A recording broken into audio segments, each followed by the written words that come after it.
एक बार भगवान बुद्ध जेतवन विहार में रह रहे थे। भिक्षु चक्षुपाल भगवान से मिलने के लिए आए थे। उनके आगमन के साथ उनकी दिनचर्या, व्यवहार और गुणों की चर्चा भी हुई। भिक्षु चक्षुपाल अंधे थे। एक दिन विहार के कुछ भिक्षुओं ने कुछ मरे हुए कीड़ों को चक्षुपाल की कुटी के बाहर पाया और उन्होंने चक्षुपाल की निंदा करनी शुरू कर दी कि उन्होंने इन जीवित प्राणियों की हत्या की। भगवान बुद्ध ने निंदा कर रहे उन भिक्षुओं को बुलाया और पूछा कि क्या तुमने भिक्षु को कीड़े मारते हुए देखा है।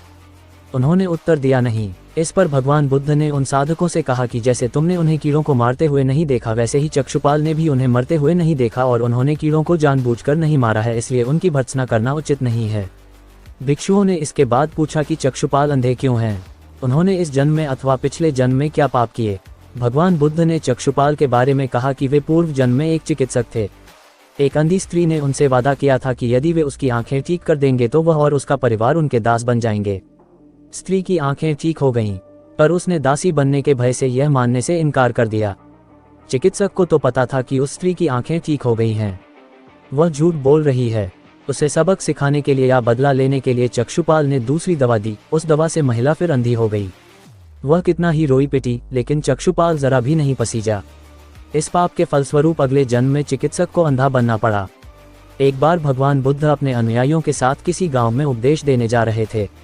उस गांव से पूर्वी मार्ग में उन लोगों को जगह जगह बहुत सारे गड्ढे खुदे हुए मिले। बुद्ध के एक शिष्य ने उन गड्ढों को देखकर जिज्ञासा प्रकट की, आखिर इस तरह गड्ढे का खुदे होने का तात्पर्य क्या है? बुद्ध बोले, पानी की तलाश में किसी व्यक्ति ने इतने गड्ढे खोदे हैं। यदि वह धैर्यपूर्वक एक ही स्थान पर गड्ढे खोदता तो उसे पानी अवश्य मिल जाता, पर वह थोड़ी देर गड्ढा खोदता और पानी न मिलने पर दूसरा गड्ढा खोदना शुरू कर देता।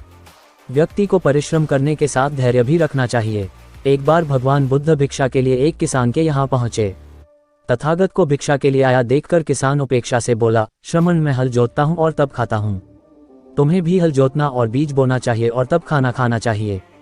बुद्ध ने कहा, महाराज मैं भी खेती ही करता हूँ। इस पर किसान को जिज्ञासा हुई और वह बोला, मैं न तो तुम्हारे पास हल देखता हूँ, न बैल और न ही खेती का स्थल।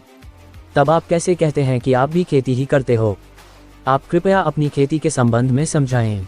बुद्ध ने कहा, महाराज मेरे पास श्रद्धा का बीज, तपस्या रूपी वर्षा और प्रजा रूपी जोत और हल है। पाप भीरुता का दंड है, विचार रूपी रस्सी है, स्मृति और जागरूकता रूपी हल्की फाल और पेनी है। मैं वचन और कर्म में संयत रहता हूँ।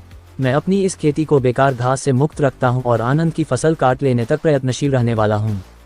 अप्रमाद मेरा बैल है जो बाधाएं देखकर भी पीछे मुंह नहीं मोड़ता है। वह मुझे सीधा शांति धाम तक ले जाता है। इस प्रकार मैं अमृत की खेती करता हूँ। भगवान बुद्ध का जब पाटलिपुत्र में शुभागमन हुआ तो हर व्यक्ति अपनी अपनी सांपत्तिक स्थिति के अनुसार उन्हें उपहार देने की योजना बनाने लगा। राजा बिंबिसार ने भी कीमती हीरे, मोती और रत्न उन्हें पेश किए। बुद्धदेव ने सबको एक हाथ से सहर्ष स्वीकार किया। इसके बाद मंत्रियों, सेठों, साहूकारों ने अपने अपने उपहार उन्हें अर्पित किए और बुद्धदेव ने उन सबको एक हाथ से स्वीकार कर लिया। इतने में एक बुढ़िया लाठी टेकते वहां आई। बुद्धदेव को प्रणाम कर वह बोली, भगवान जिस समय आपके आने का समाचार मुझे मिला उस समय मैं यह अनार खा रही थी।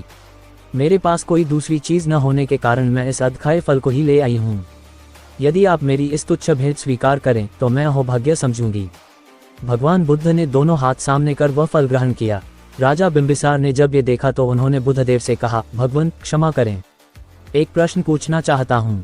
हम सब ने आपको कीमती और बड़े बड़े उपहार दिए जिन्हें आपने एक हाथ से ग्रहण किया, लेकिन इस बुढ़िया द्वारा दिए गए छोटे एवं जूठे फल को आपने दोनों हाथों से ग्रहण किया, ऐसा क्यों? ये सुन बुद्धदेव मुस्कुराए और बोले, राजन आप सबने अवश्य बहुमूल्य उपहार दिए हैं, किंतु ये सब आपकी संपत्ति का 10वां हिस्सा भी नहीं है। आपने ये दान दीनों और गरीबों की भलाई के लिए नहीं किया है, इसलिए आपका ये दान सात्विक दान की श्रेणी में नहीं आ सकता। इसके विपरीत इस बुढ़िया ने अपने मुंह का कौर ही मुझे दे डाला है। भले ही यह बुढ़िया निर्धन है, लेकिन इसे संपत्ति की कोई लालसा नहीं है। यही कारण है कि इसका दान मैंने खुले हृदय से दोनों हाथों से स्वीकार किया है।